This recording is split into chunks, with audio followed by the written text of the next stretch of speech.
Revolutions, be they scientific, cultural, political, are by their nature painful. You start here, you wind up there. And to get us up there and around, it takes so much energy to change entrenched behaviors that you're fighting against gravity. And simply to trigger it and to pull it off requires a lot of chaos. I don't think there's ever a smooth revolution. People are going to get hurt. People are going to have to create a new paradigm of the way things are moving forward. They have a different model in their head compared to what was here and what will be up there. Our political revolution is precipitated by crisis. Cultural crisis, the backlash of all the wokeism.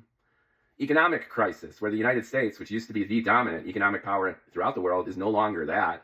Military crisis. Same rules apply. Even our technology. China is meeting us, exceeding us technologically in key ways. And all of this is coming together to get Trump elected again. Now, he is true to his word about what he wants to do to bring about this revolution. The Cultural Revolution is agitating because it's a response to progressive liberal ideas that engendered themselves and became popular. And it's a crisis in foreign policy, as we're seeing now, with Ukraine being thrown under the bus, renormalization of relations with Russia, and a realignment of things even in the Middle East, with an eye toward the Far East and China. Now, it's understandable that people are freaking out. But what I've been trying to do in my rants, in my kitchen, taking a walk, just a bald guy talking to his phone, is to try to get folks to at least understand the foundation of this revolution and Trump and his administration's response to this crisis, what they envision to be the successful revolution of their motto, bringing their motto to bear of making America great again. They're right about America faltering, economically, militarily, culturally. I'm not really on the same page, to be honest. But economically and militarily, I get it. I did. I do.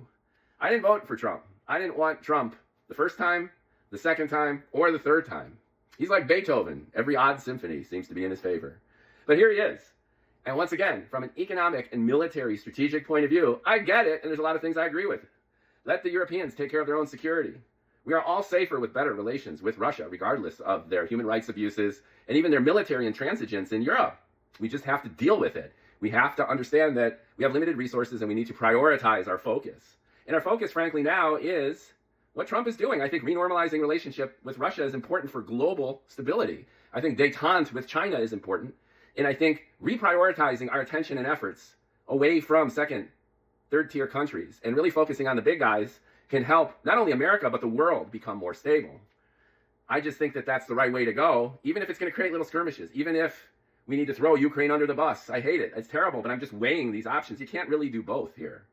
So if it came down to brass tacks, let's fist pump with Vlad. Let's meet with Xi.